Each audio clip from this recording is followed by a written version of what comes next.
Hey friends, Wolf here. Welcome to my channel and welcome to our farm. Today I want to show you how I made this wilderness belt. You might have seen it in one of my videos before, and if you want to take a look on that, please pay attention to my wonderful outdoor Crocs. And I got this idea from a Swedish website, and the idea itself comes from the Sami people, who carries a knife belt where they attach the laukwa puko knives, or maybe a kuksa cup or something. And I made this on my own, and my best friend and soul brother Victor from Sweden, he craved to have his own Vildmarksbälte. So today I made this one for him.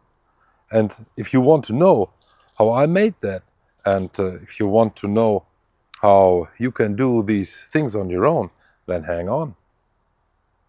The construction of this belt is rather simple. There's just the outer belt with the buckle. It's like a normal waist belt for your pants. And there's the inner belt, which is a bit wider to distribute the weight. And there are these leather lashes where the outer belt and the inner belt are attached together. And later we can add some D-rings for fastening other gear on the belt or something. And you can order these leather straps at the most leather stores. But if you are more into Leathercraft, or you want to make more than one piece, then it could be cheaper to get a whole hide or a half hide and to cut your straps yourself. And you can do it on many ways. You just can use a ruler and a sharp knife, and then you cut along. That's how I started. Or you get this kind of strap cutter for a few bucks. They are not very expensive, but they work really, really good. And you can set the width here, and they work really good, in my opinion.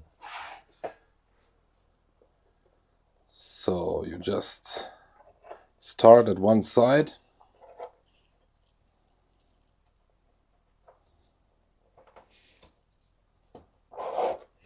And there we are.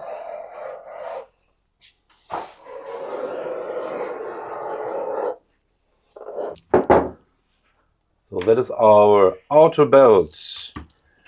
4 centimeters in this case, because the buckle I have also has 4 centimeters. Now for the inner belt, I take 8 centimeters, or almost 8 centimeters. The beginning might be a bit tricky sometimes, but as you have it, you can just cut along.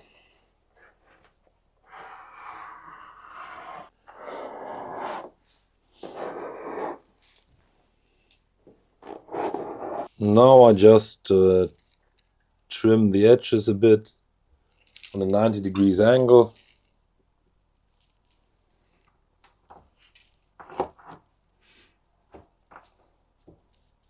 And I attach the buckle. I want an overlap on this side for 5 or 6 centimeters. And I already mark the center of this folding, where I punch the holes for the buckle dorns later. And then till the end of the buckle we have 2.5 centimeters. So my body's waist has a circumference of 102 centimeters. So I measure from the end of the buckle 102 centimeters and make a marking on that with an O, all. So these are my first important marks. So this wilderness belt can be placed on what I call the nowadays hip line or waistline, where most of us wear our belts and our pants. But I prefer to wear it over my hips so it won't slide down. And if you wear a jacket under it or a blanket coat or something, then I would recommend to leave enough space and to leave that outer belt a bit longer than you would do with a normal belt for your pants. Now I make the first holes where our belt buckle sits, and I use this kind of hole punch. You can also use these are practical when you have a wider piece of leather and you can't reach it to punch your holes. But this is overall practical because you can use it one-handed. So pay attention to make it on the same distance from the edges. So this is where the thorns of the buckle sits later. But we want a bit more space, because if we fold it over like that, it would be very bulky. So what I just gonna do now is going a centimeter above and a centimeter below.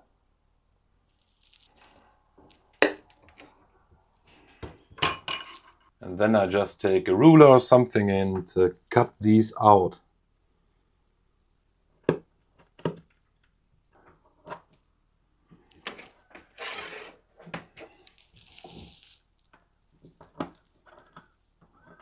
And there we are, and now it fits a bit better.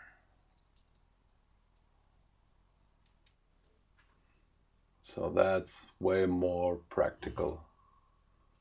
The next thing I want to do is to cut the end of the belt strap. And you can do it in several ways. You can make a template on your own with cardboard or something, or you just cut along with your eye measurement, or you use these ready-made templates, which are also not very expensive, and you can use these for cutting along. But what I prefer is to use them for tracing. And I marked the end of the belt already here, and now I just use an awl and trace the line where I want to cut along.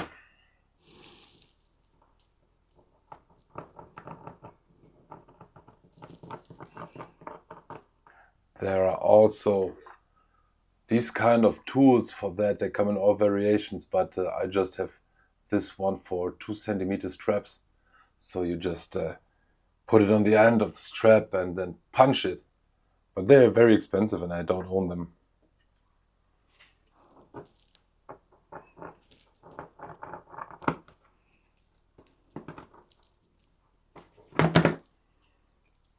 So that's it. That will be the other end of our belt. This will be the buckle end, and it is the other one.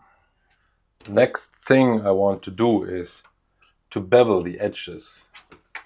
When you cut these leather edges, they are not very comfortable to wear as a belt, and they will break over time. So what you do is to bevel the leather edges. And for this I just have this leather beveler. They also come in different sizes.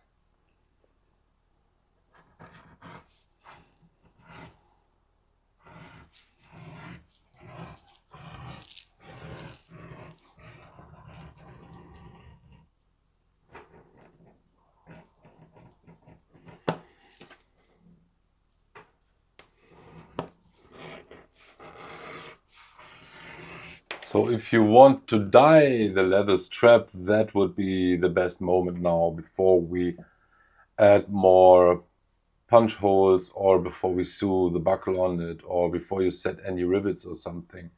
So if I would like to have this leather colored, I would dye it now, but I want to keep its natural tan. So I just now already apply a bit of leather care. You should not do this when you want to dye or tool the leather after it, because it seals the surface of the leather. But I just want to fold over this and sew that together and make it some punch holes. So now it's the easiest to apply that. You can also use something under the leather strap for preventing your working surface to get or to become greasy. And I also treat the edges of this. And later I treat the inside of the leather, but you have really to be sure that this leather is really dry, because otherwise it can mold on the inside. So the treatment is almost done. You see it darkens, and depending on what you use for leather treatment or leather care, it will get brighter or darker, depending on the product. And this will brighten up again. So when the grease is all soaked in, the leather will get back to its natural tanned color. And what the leather surface really darkens over the time is sunlight. So when you expose blank leather to sunlight, it will get this nice brown patina over time. I spare the end of the leather strap with leather grease because I want to glue these parts together. And if you apply leather care, leather fat or something, the glue will not work. But here we can apply a bit because we can't reach that part later. And now it is ready for the next steps. As with my belt, the inner belt is not as long, obviously, as the outer belt. So we have to make that a bit shorter than this one.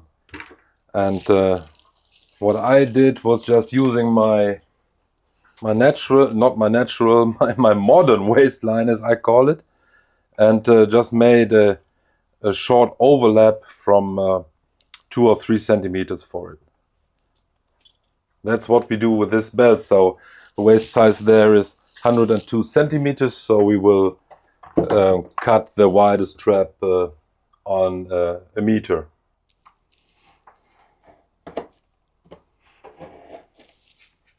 Just marking with an awl. And then we trim that side too.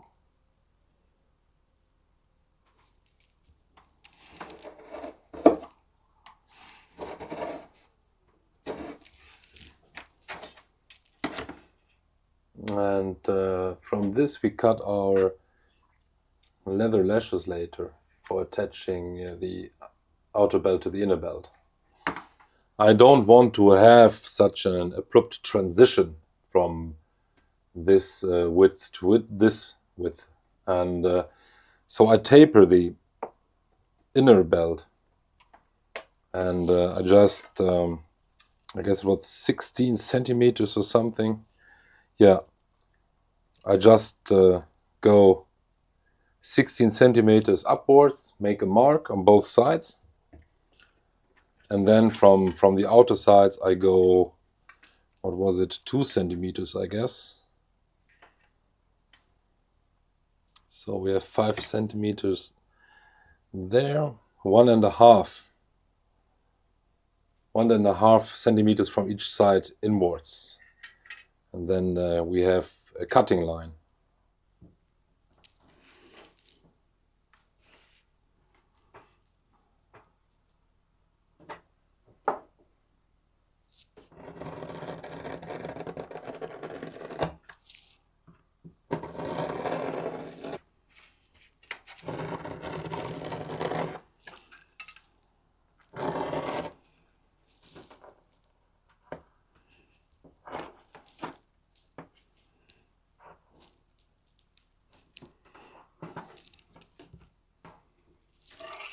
And here again we also take our beveling tool and bevel the edges.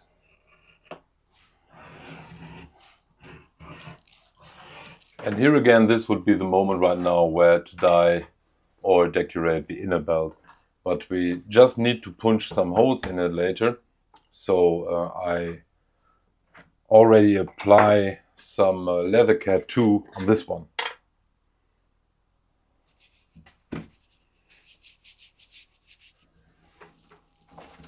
It just came into my mind that I used the word lash for these. That's something different in English. The German word for this is Lasche. And what I meant is a tap or a loop. So don't think I'm nuts or something, but my English needs really to improve. So we are cutting our loops now, and I use this tool later for the lower and upper edge. So I need a width of 2.1 centimeters. If you might ask yourself why I sometimes use this knife and sometimes I use my puko knife, I have to admit I don't know. So we need 7 of these loops, and I also bevel the edges of these, at least on the longer side. So I just use this punching tool now. This needs a proper surface or a proper underground, and I use the hammer of Thor, nothing less.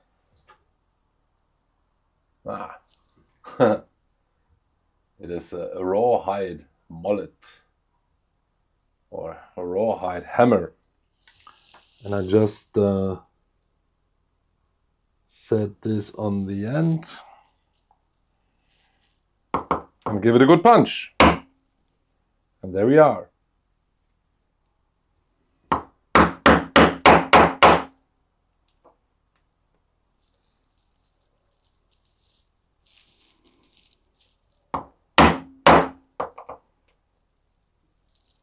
And by the way, these kind of tools, they make things easier, but they are not really necessary when you start leather working. You could also, just as an example, you just have a sharp slöjd knife, working knife, like a puko or something.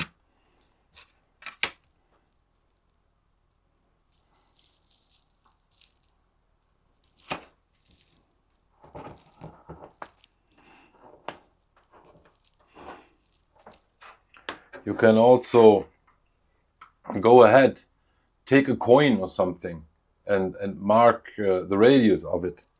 And then you can just make small cuts to round that. See?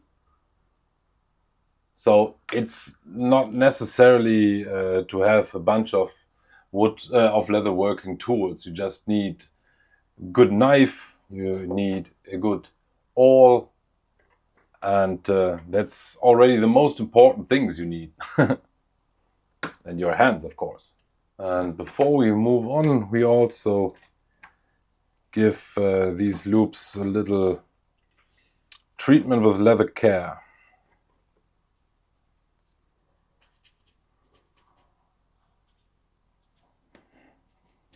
As I said before, I want to apply some leather glue on this part of the leather strap. It's not necessary, but it's easier to sew and to attach the buckle on it. So I just put some leather glue on the leather surface, spread it. Now that has to dry a little bit, and then we can fasten it. So now as the surface is almost dry from the glue, we can assemble the parts. I have this metal loop that came in the set with that belt buckle. Always make sure that these thorns are pointing the right way. So there we go.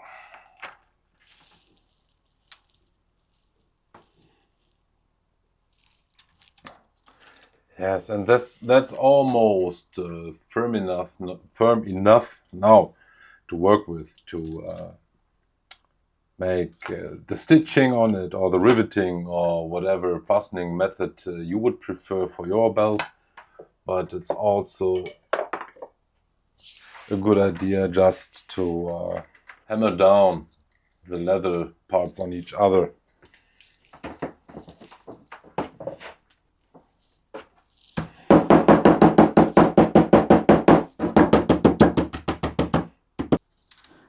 You see that leather glue has really a strong bonding. So there are different methods of attaching belt buckles, and one of them is just punching a hole and use this kind of Chicago screws or bookbinders screws, and they come in different length. I don't have the fitting one for that now. Or you use these cheaper hollow rivets. I am not a big fan of these, and they are good for attaching some decoration or something, but in my opinion, if they are set wrong, they become loose over time. Or you use these really bold, and these are my favorites, these really bold copper rivets. They also come in brass and aluminium, and also in different sizes, and these are the strongest ones. And I use them for attaching the loops on the inner belt later, but I want to stitch that buckle. Like I made that on my wilderness belt, but okay, that was a different buckle. This is made from brass, and I made this leather loop. So I just use this marking wheel, and it comes with this model has different wheels on it with different measurements. For punching the holes, I use this wooden block and an awl.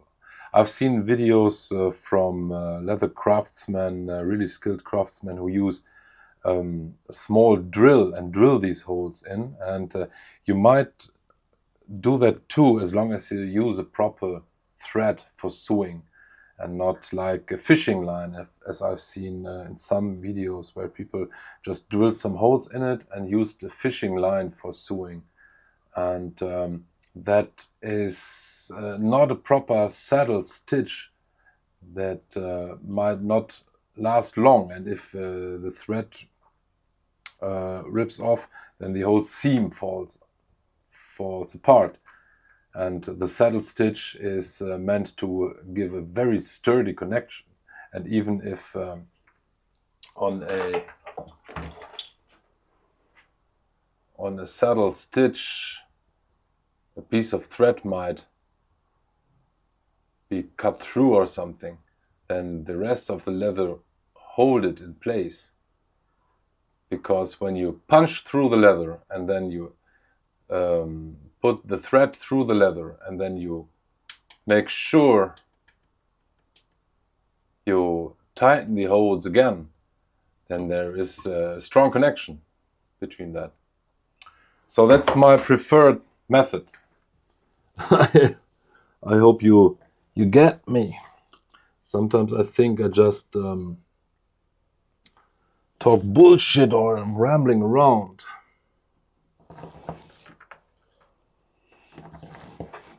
Yeah, that should work. Make sure when you set your saddle stitch that you make the right measurement of your thread, and it should be at least minimum 3 times of the length of the seam. And if you make it too short, you will start over, but if you make it too long, you have too much thread waving around, and it's also a waste of resources. So you need 2 needles because you work from 2 sides, and now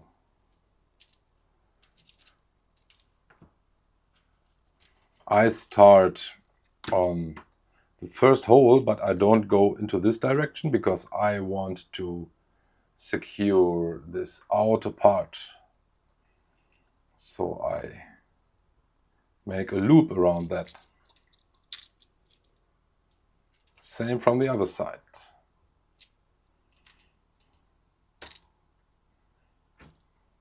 And then you tighten it. And now it is important that you don't change the directions of the needles. So this one always goes into this. And then you come out from the other side.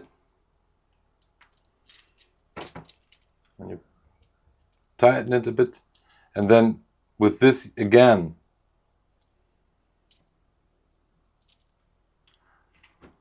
So with this method you have a even seam, which later will look almost machine stitched, but saddle stitch you can't do with a sewing machine. Now we reached the other side and made this overlock again, and then we go back at least 3 stitches. Now for a short trick, if this happens to you, you measured the thread too short and you just have a few stitches left, but you can't get the needle into the leather because the thread is too short, then you can just take the needle, put it into the hole, and then you just go with a strand through the needle eye.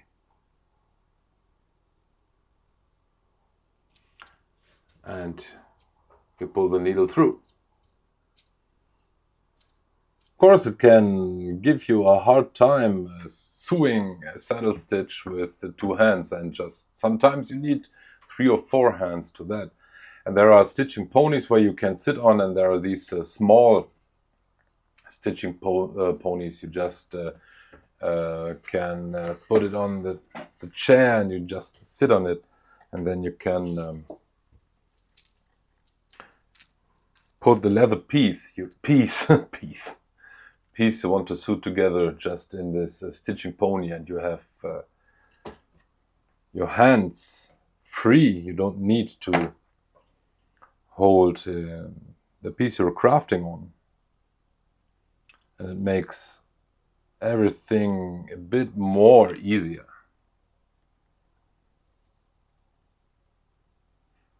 But as with the tools like a strand cutter or some punching irons, you don't necessarily need this to start with your leather work.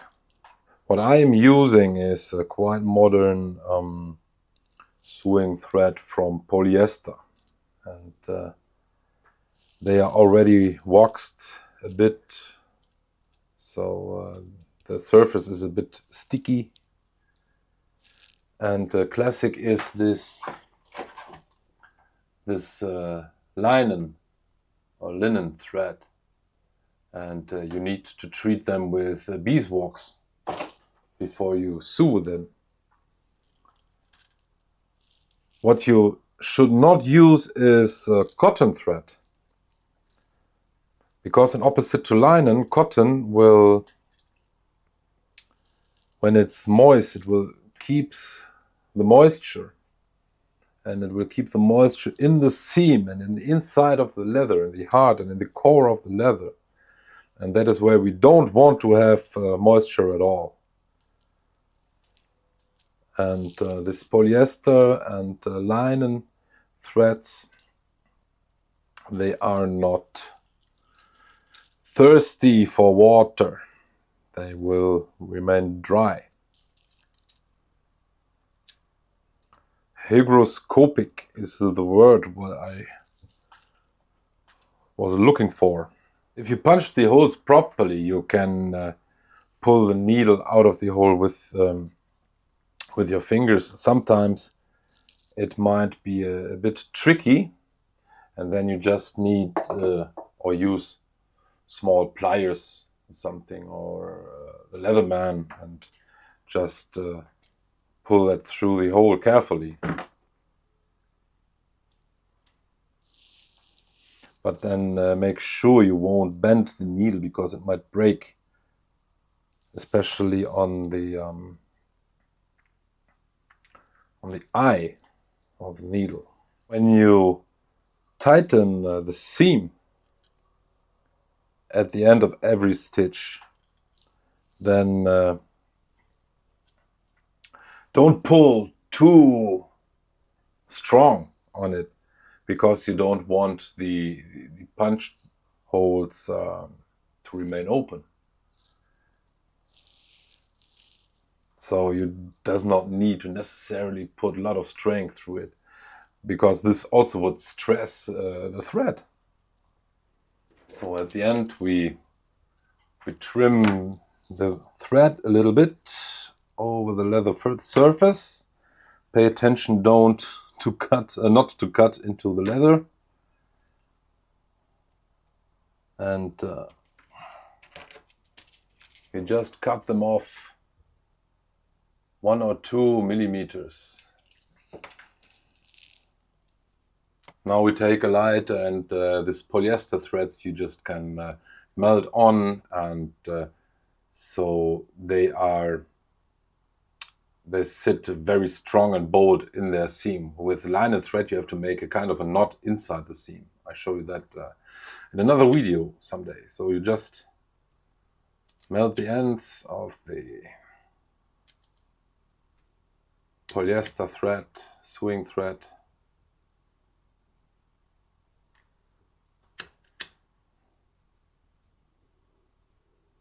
and in the end you throw your tools through the workshop. No, at the end you take your hammer or something, and then you just flatten the seams, because you close the punching holes with that.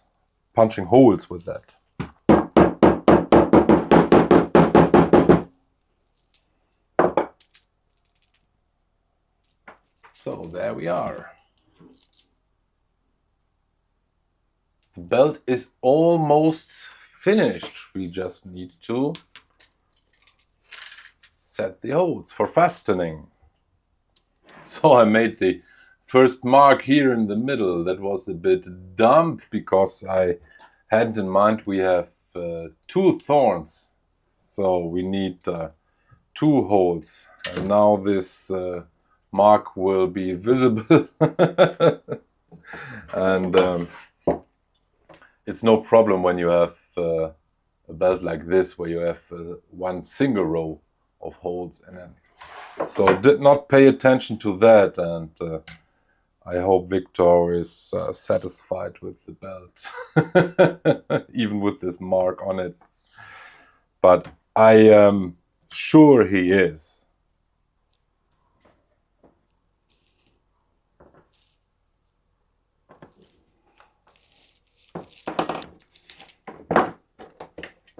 Yeah, so we make a 4 centimeters distance, and we go with a normal belt. You would go 1 in the middle, then 1, 2 in that direction, 1, 2 in that direction. And in this case we make a few more holes, because, as I said, if you wear it over a bulky jacket or something, you want to have some larger strap on that.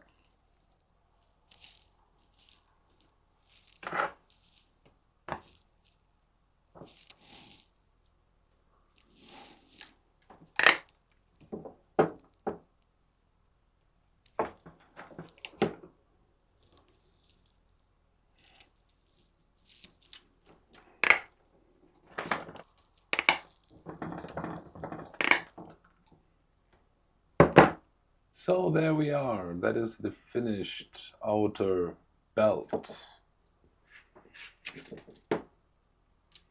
So I made on my belt 5 loops for the outer belt and 2 loops with a D-ring. So I first need to find the center of the belt. I just fold it in half. And then I mark the center. Where's my... oh, there it is. So here it is not... you can't see that part later because the loop is over that. The first loops I place where the transition is, and then 1 loop in the center of these.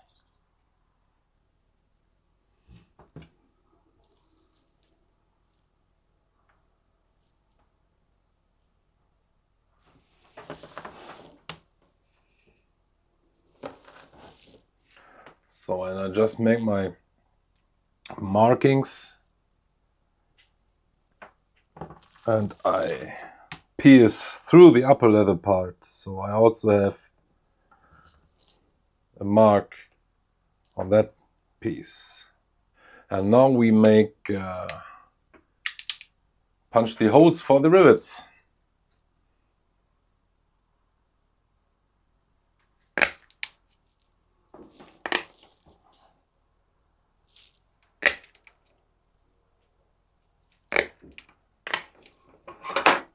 As I mentioned before, I prefer this style of rivets with this pin and this washer.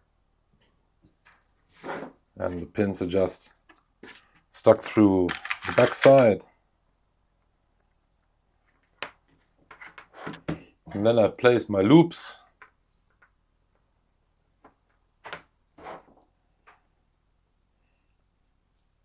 And here you might see why it is important that you do all the dyeing or leather carrying beforehand, because when all the parts are assembled, you might not reach the leather surface anymore. So now we take the washer.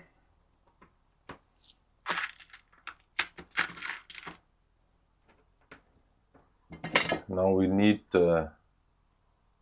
this riveting tool to place the washers on the leather surface.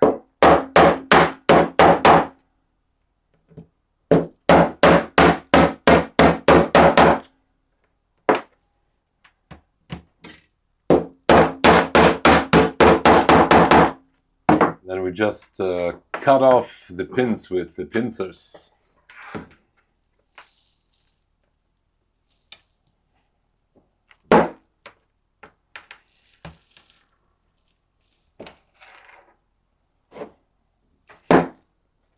If you are like me in bronze casting or something, then don't throw that away.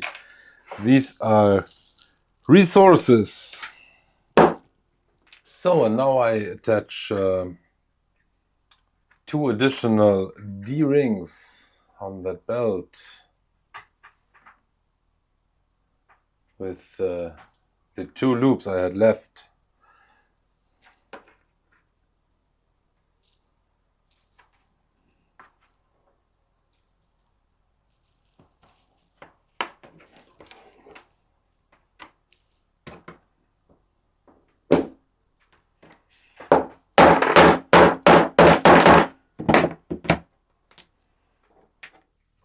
So here we are at my other workshop in the basement now. And don't be scared, you don't need necessarily an anvil for that, but it makes it a lot easier to rivet these copper rivets.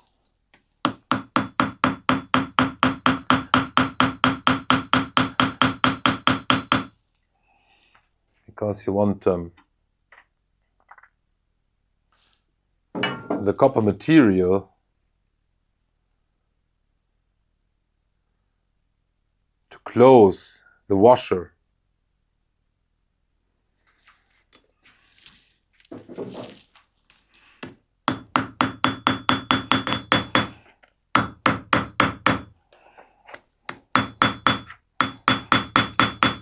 So the sun is shining right now and we are almost finished. Just need to slip the belt through the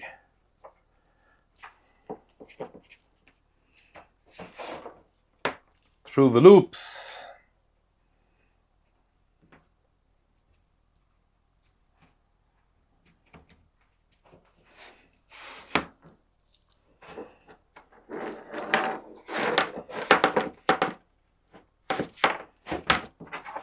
Vildmarksbälten för min bror och bästa vän Viktor från Sverige. Yeah, so far to the wilderness belt or ranger belt or woodman's belt or bushcraft belt or gear belt, tool belt. I don't know how you would like to call it. I hope you enjoyed this little making of. And Victor, my brother, I will give it to the post office this week, and I hope it will arrive here soon, and it will have a safe travel up to Sweden, and you have a lot of fun with it. And I hope that one day we spend together time in the woods again, sneaking through the Scandinavian forest with our wilderness belts. Everybody, I hope you enjoyed this, and please leave a comment and visit my website. There's not that much on it yet, but it's frequently growing. I put the link in the description. Have a nice day, everyone.